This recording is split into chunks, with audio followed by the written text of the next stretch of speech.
Let's start with the terminology. What is mobbing? What is conflict? To define the conflict, there are many theories, but I will talk about the theory of Robert Ezra Park. He says that the basic interaction of all living creatures is competition.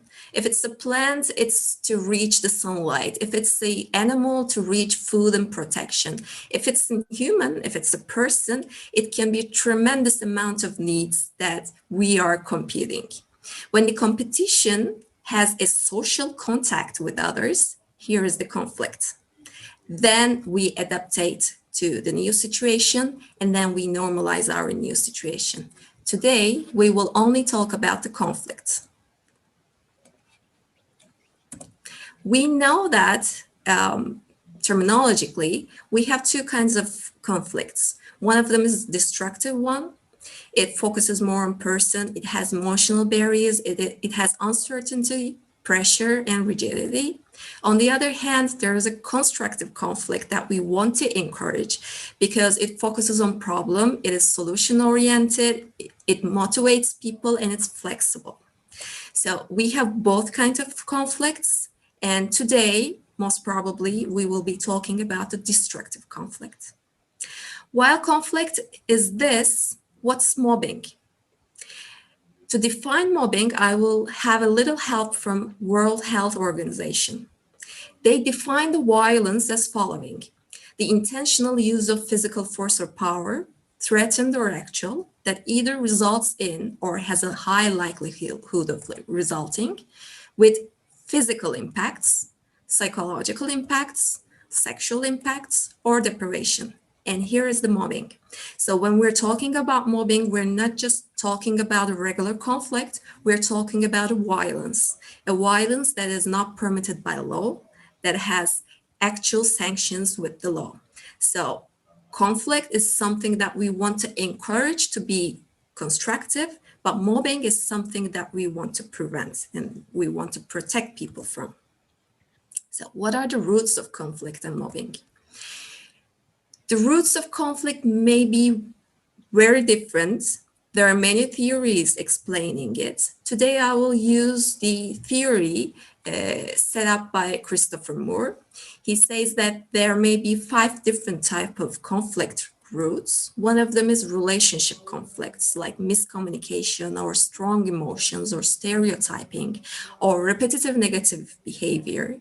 And in Jane's case, she said that there was an awkward communication in the office. Probably there were lots of miscommunications in the office causing many kinds of conflicts. Christopher Moore also says that the root of the conflict may be data, like lack of information or misinformation. There is a statistics which is done with a survey in a specific workplace. This survey is done in Turkey in a specific workplace.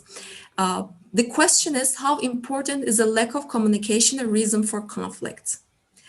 The important part of this survey is that the senior management, the people who are experienced almost 20 years, think that it's not really important reason for a conflict, the lack of communication.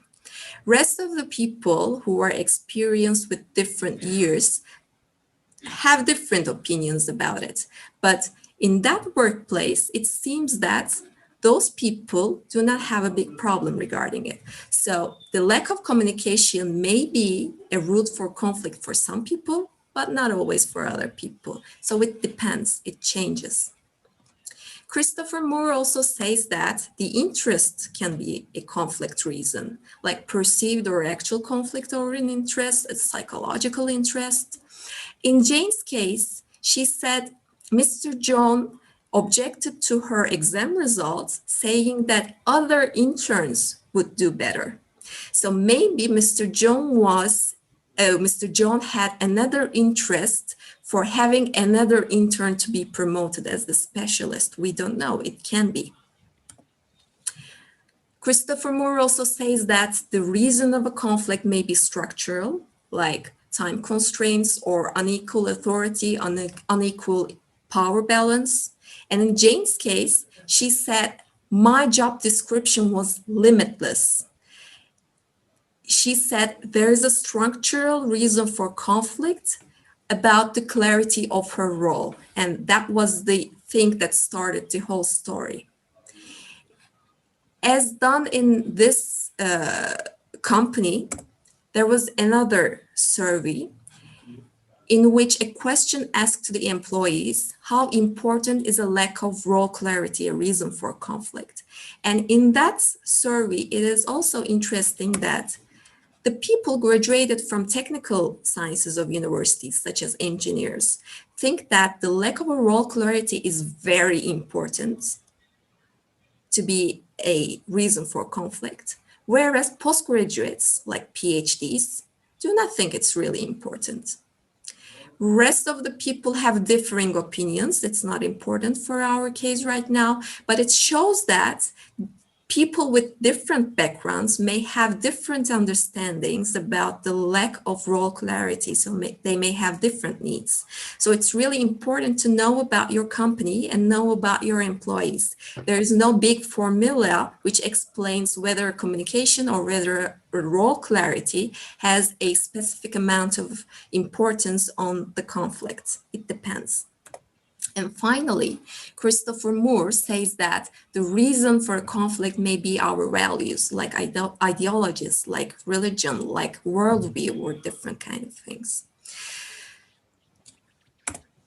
Okay, then what's the reason for mobbing? Heinz Lehmann has studied 800 cases, and he says that the reason for a mobbing may be either careless or helpless management, or incompetent management, or partial management, which means that the management taking sides.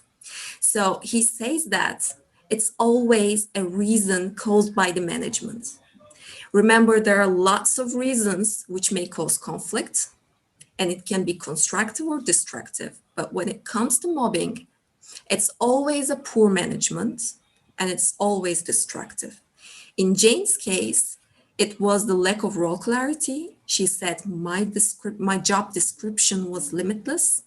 There was a power imbalance because Mr. John was pushing pressure on Jane without any